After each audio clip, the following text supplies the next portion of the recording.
Welcome. In this video, we will discuss about the latest report, which is the report on road accident. It is released by the World Bank. Now, for your information, you should know that there are a lot of casualties on road, and this is something which is also part of the Sustainable Development Goal of 2030. So, the idea behind is that the deaths which could be preventable from the road accident should be prevented. So that's the idea, and then for that purpose you need a report which could shed light on what is the present scenario, how the road accidents are treated as of now. So all these things have been highlighted in this World Bank report. So we will discuss few of the findings of this report, and we will also discuss what are the various initiatives taken at the international level as well as what India has done to stop the road accident. So we will start this video. First of all, let's try to understand what are the major findings. So what has been realized is that road traffic injuries, or in short let's call them RTIs, are the 8th leading cause of death. So basically, word over, what has been realized that accident is considered as the 8th leading cause of death, which means that the road accidents take a lot of life annually. Road crash fatality rate 3 times higher in low income countries compared to high income countries. Now this is also an observation which has been made that the low income countries, for an example India, here the chances of fatality, like the people who have fatal wounds in the road accident, is 3 times higher than the high income countries. One of the reason you could understand is because they have better facilities of medical treatment, emergency response, so that the fatality rate is reduced in the high income countries, but that's not the case with low income countries. So in that regard, again, this is something India need to take care of, because we are a low income country. In that regard, we definitely have more road crash fatality rate too. India accounts for 11% of global death in road accidents, the highest in the world. So you can understand this is the highest percentage. So India has the highest number of global death, as the burden the highest is in India. So just remember this fact, 11% of global deaths in road accidents are from India.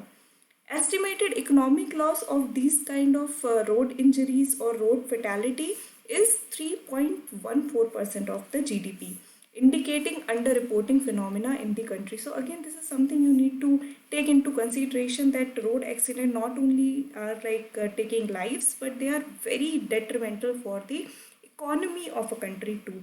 So in that regard, this all data, what it highlights is that there is need to be proper initiative, proper monitoring, proper infrastructure and development in the field, that the road accidents could be prevented. So this is the idea you should get from these details. Now these details are important. You should remember, first of all, this data is important whenever there is, for an example, in your UPSC mains examination, the question is regarding the road accident. Don't forget that India actually has a highest burden of road accidental deaths in the entire world. So this is important data you should remember, and also remember that the fatality rate is 3 times higher in low income countries as compared to the high income countries. So this is data, just keep a note of it somewhere. Now let's move forward and also try to understand what kind of social impact we are talking about. So it's not like the person who has died also leave behind a broken social impact also. So we need to take consideration of that part too. For an example, now is going to be a burden on household. For an example, if the breadwinner of a household dies in an accident, it creates a lot of burden on household.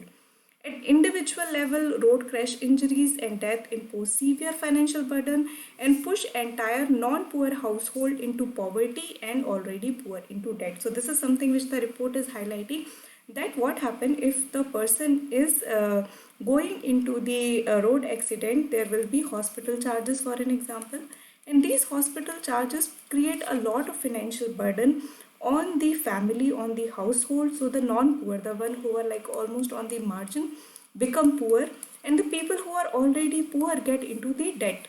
So this is something which is the direct social impact of the road accident.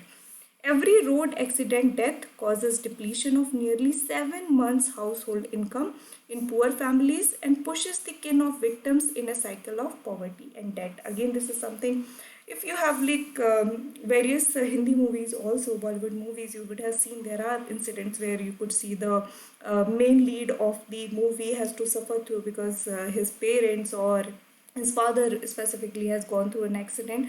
So all these things highlight that the family itself suffer a lot if the breadwinner is injured, or even if any other member of the family is injured in a road accident. It poses a lot of financial burden, specifically on the poor families. So this is major social impact.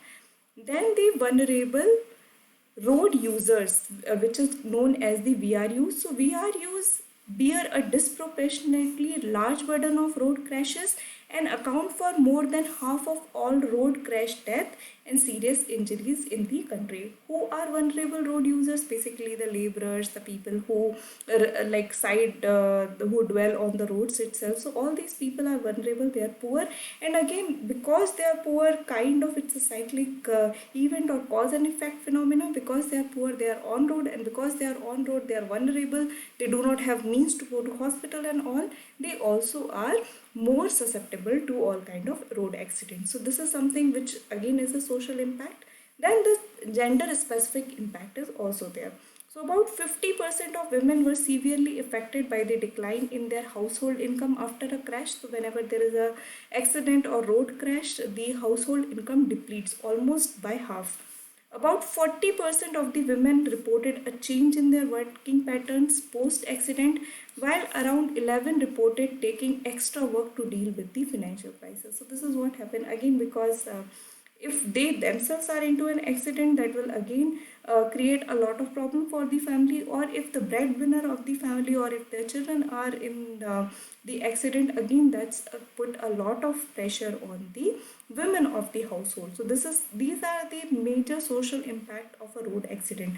So whenever you are looking at the road accident, try to look it from those perspective also. Try to look into the fact that there are not the livelihood lost, lives lost, there are also economic loss associated with it, and there is a chain of impact which is associated with it. That is why world around or globally there are various initiatives which has been taken. So let's just quickly go through them. So there is a Brasilia Declaration on Road Safety. This is something which has been introduced in 2015. So the main idea over here is to reach the Sustainable Development Goal by 2030 to reduce the deaths by the road accident. So just remember the Brasilia Declaration, what it is about. It is about the road safety. Then there is a decade for road safety. So the United Nations has declared the 2011 to 2020 as the decade of action for road safety. So the decade which just went by was the decade which was dedicated to the road safety. Then there is also UN Global Road Safety Week, which is celebrated every 2 years. Like the fifth edition was celebrated in May of 2019. So in the this year itself, there should be one UN Global Road Safety Week, and it highlighted the need for a strong leadership for road safety. So basically, we need more leadership, more initiative, more infrastructure development so that we can create more safe roads for the people to commute. There is also the International Road Assessment Program, or what is called as IRAP. It is a registered charity dedicated to saving lives through safer roads. So just remember the IRAP also, it is a charity organization which works to save lives.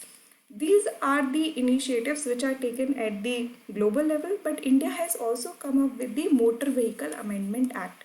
So in 2019, Motor Vehicle Amendment Act was introduced. So it made the fines more stringent. So there are like a lot of more fines if you are not following the traffic rules.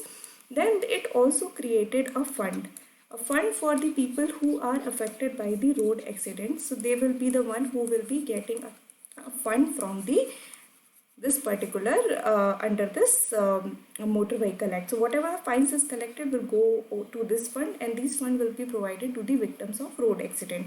So this is something which the India has introduced, and this is a very progressive move from the side of government to reduce the casualty caused by the road accident. Apart from that, there are also other initiatives where the government try to create awareness about the road safety. So there are awareness camps also for the road safety, and also for the insurance, or to provide the to lesser the impact of financial burden. There is also Pradhan Mantri Suraksha Bima. So basically, in case of the accidental death, the family and the next to kin are given a financial support during this time. So all these things, all these initiatives are taken by the government of India to help the poor, to reduce the economic losses, at the same time to make the road more safe for the traveling. So these are the things you should remember from this video. I hope you have understood this. If you have any doubt, feel free to drop a comment. Thank you.